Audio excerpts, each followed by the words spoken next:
نحمده ونصلي على رسوله الكريم أما بعد فأعوذ بالله من الشيطان الرجيم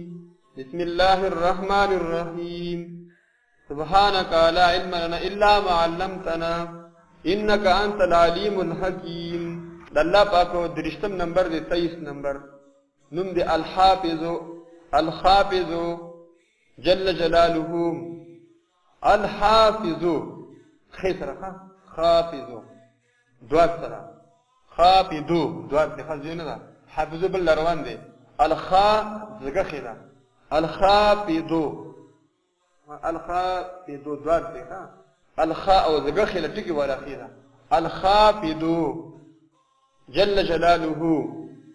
مانا دا ایخ کا تکون کیا درجی مرتبی دا انسان کا تکیا ایخ کا تکون کیا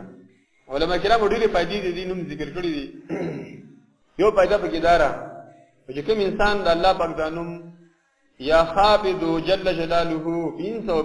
500 پیری ولولي 500 پیری داسې وزګار وخت کې ان شاء الله حاجت به الله تعالی پوره کړي 500 پیری وي کنه یا خافض جل جلاله 500 پیری ابه دعا وکړه الله تعالی ول حاجت پوره کړي او داغه پریشانی بلوري کړي دشمن د نقصان نه به بچ کړي او د الله تعالی حفاظت به د سره مرګري وي څنګه غټه پایدې 500 پیری ویلي څنګه غټه پایدې په دشمن کامیابی پریشانو ختمېدل د حاجت پوره کېدل او دوه نمبر پیدا پکې دارا چې کوم نرنه زنانه د الله پاک دانوم یا حافظ جل جلاله پورز کې 1000 پیری لولي درځي یا د شپې زر پیری لولي ان شاء الله ټول دشمنان نو محفوظ وي ثبوت نقصان نشي رسوله ها خلقو د ضرر نه سی بچي سو پیری ولولي 1000 پیری د شپې یا د ورځې ها نو دشمنانو د شر نه مسوي محفوظ وي ثبوت نقصان نشي رسوله دا درې موضوع په غټه ده بیا موري درې نمبر دا پیدا پکې ده چې ونرنه زنانه درې ورځې روزي وساتي مسلسل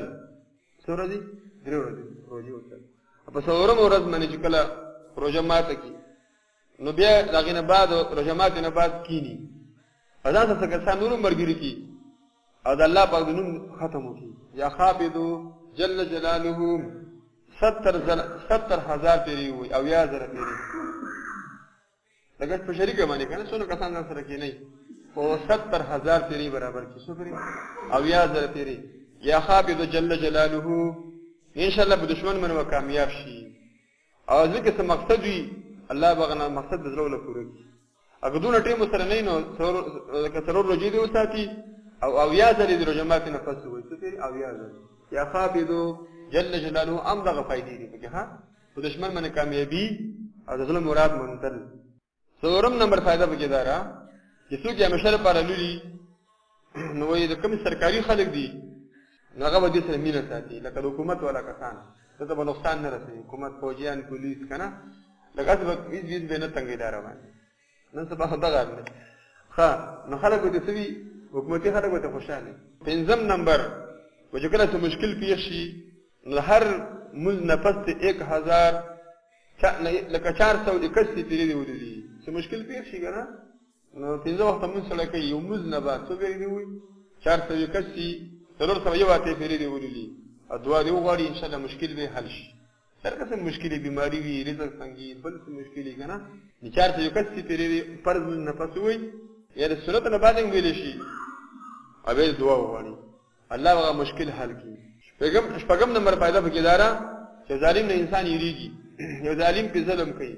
او ظالم نه یریږي نو او یا ذل ولولي او یا ذل یا حافظ جل جلاله یا خافض